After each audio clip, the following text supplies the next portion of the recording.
Les dinosaures jouent un grand rôle dans la culture moderne ainsi que les écosystèmes d'aujourd'hui. De nombreuses personnes se sont demandé et si les dinosaures n'avaient jamais disparu. Mais personne ne s'est jamais posé la question et si les dinosaures n'étaient jamais apparus. Je suis le survivant et dans cette vidéo on va explorer un monde alternatif dans lequel les dinosaures n'ont jamais existé et voir quel genre de créatures y évolue. Donc préparez-vous à voyager dans le multivers vers un monde où les dinosaures n'ont jamais existé.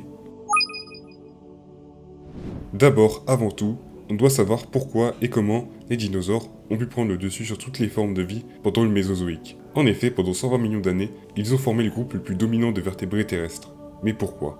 En fait, c'est à cause de deux facteurs, l'extinction Permin-Trias et le climat de la Pangée. Le groupe dominant avant les dinosaures, les synapsides, donc les ancêtres des mammifères, était majoritaire pendant le Permien. Mais l'extinction Permin-Trias, causée par l'éruption des Traps de Sibérie, a exterminé 75% de la vie sur Terre, tuant la majorité des synapsides et ne laissant que quelques groupes en vie.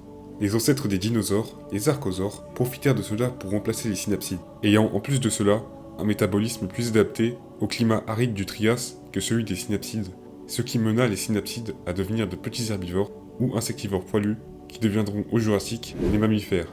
Donc, vous l'avez bien compris, pour empêcher les dinosaures d'exister, il faut empêcher l'extinction Permin-Trias, donc pas de volcanisme intensif, il y a 250 millions d'années.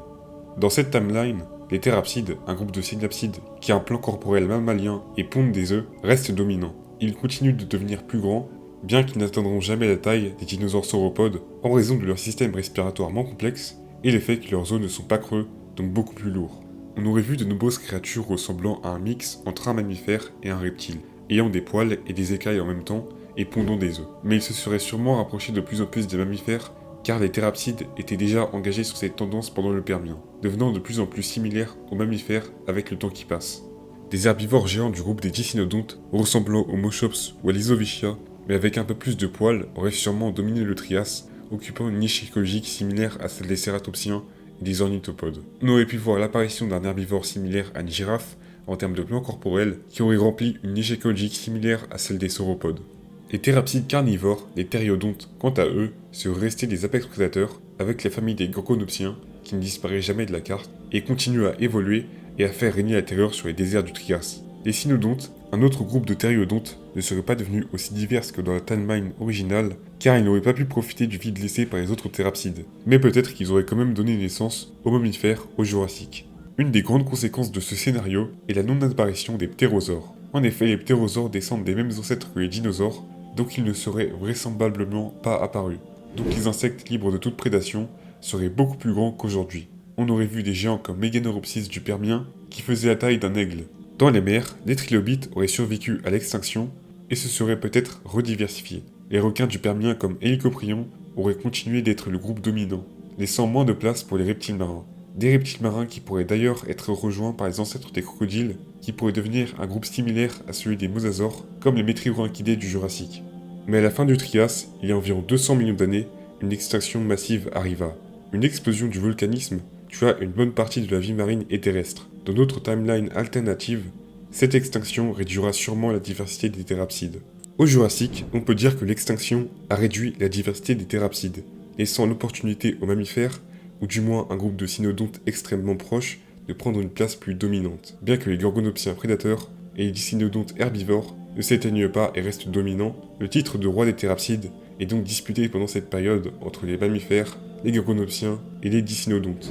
Dans ce monde, les mammifères, étant en concurrence directe avec leurs cousins thérapsides, pourraient prendre le chemin que les oiseaux ont pris dans la réalité et devenir les premiers vertébrés volants. Dans cette timeline, les mammifères sont un peu comme le groupe des maniraptoriens, partagés entre prédateurs de taille moyenne, formes volantes et des herbivores plus ou moins grands. Dans cette timeline, les mammifères auraient un avantage sur leurs cousins dicynodontes et gorgonopsiens. En effet, on sait que les gorgonopsiens n'étaient pas très intelligents, n'ayant pas développé leur cerveau au-delà de la partie reptilienne. Le néocortex, la partie qui gère tous les comportements complexes d'un individu, étant absente. Les mammifères étant les seuls à posséder cette partie, ils pourraient développer des comportements sociaux complexes, à l'image des loups, des lions, etc. Et pourraient être une concurrence sérieuse aux gorgonopsiens. Les dicynodontes, dus à leur taille, resteraient sûrement les herbivores dominants. On aurait assisté à une grande diversification de leurs formes, allant d'herbivores géants arborant une anatomie ressemblant à un éléphant ou un rhinocéros, à des formes blindées, genre un tatou ou un porc-épic géant, permettant une protection contre la prédation, et on aurait peut-être vu des formes bipèdes ou érigées, ayant un plan corporel similaire aux paresseux ou aux kangourous dépendant de la niche écologique. Dans les mers, les crocodiles seraient sûrement devenus un des groupes dominants, aux côtés des plésiosaures et des ichthyosaures, ainsi que les nombreux requins qui n'ont pas disparu. Les trilobites auraient peut-être pu survivre à l'extinction Trias-Jurassique, mais il est plus probable qu'ils se soient éteints, car ils étaient déjà en déclin à la fin du Permien. Mais dans le cas où ils survivent, ils auraient pu se diversifier à nouveau et donner de nouveaux types de trilobites aux formes impossibles à prédire. Dans la période suivante, le Crétacé, qui commence il y a 143 millions d'années, on peut imaginer que les mammifères prennent de plus en plus le devant de la scène, devenant de plus en plus intelligents pour contrer leurs rivaux. Ils auraient arboré des formes similaires aux mammifères d'aujourd'hui, avec des carnivores chassant en meute, des herbivores ressemblant de près ou de loin à des rhinocéros, etc. Les mammifères volants de cette époque auraient sûrement déjà pris racine, comme les oiseaux l'ont fait à cette période. Leur ascension aurait été favorisée par la dérive des continents, qui pourrait potentiellement isoler de nombreux mammifères sur des îles, leur permettant d'évoluer sans concurrence d'icynodontes ou gorgonopsiennes. En parlant d'eux, on peut imaginer qu'avec la présence de glace dans certaines régions, on aurait vu des gorgonopsiens recouverts de fourrure blanche à la manière d'ours polaires chassant des reptiles marins sur la banquise, comme les ours polaires chassent les phoques. D'autres seraient potentiellement devenus bipèdes avec une bipédie semblable à celle des théropodes de notre timeline. On aurait peut-être vu un équivalent d'icynodonte du mammouth dans les régions polaires, arborant une épaisse fourrure. Le Crétacé, c'est aussi l'apparition des plantes à fleurs, ce qui présage un changement drastique de la faune et de la flore. Dans les périodes suivantes, grâce à leur apparition, on aurait peut-être vu un groupe de dicynodontes similaires aux singes de notre timeline, vivant un mode de vie arboricole en se nourrissant des tout premiers fruits.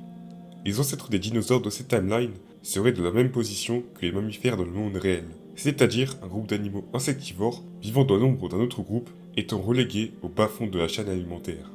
On aurait peut-être vu des formes de vie plus ou moins intelligentes apparaître parmi les mammifères ou même les ancêtres des dinosaures, bâtissant peut-être des civilisations primitives.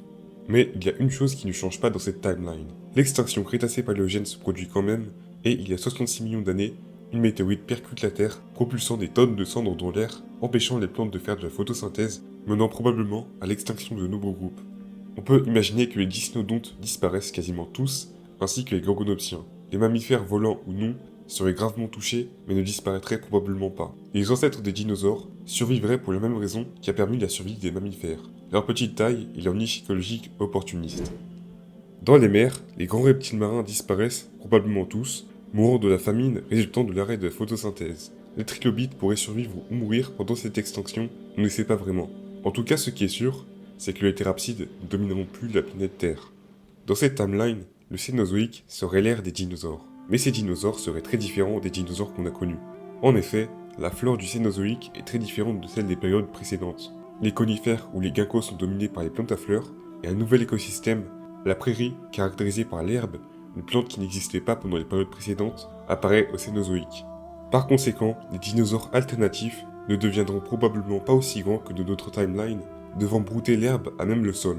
Bien sûr, des dinosaures ressemblant aux sauropodes pourraient apparaître dans les forêts tropicales, là où ils auraient besoin d'une grande taille pour manger les feuilles des arbres. Les mammifères n'auraient sûrement pas disparu, et seraient sûrement un groupe secondaire par rapport aux dinosaures, étant en concurrence avec eux pour beaucoup de niches écologiques. Les gorgonopsiens, les dicynodontes, eux, seraient probablement relégués à un statut similaire à celui des ornithorynques, avec seulement quelques groupes s'accrochant difficilement à la vie.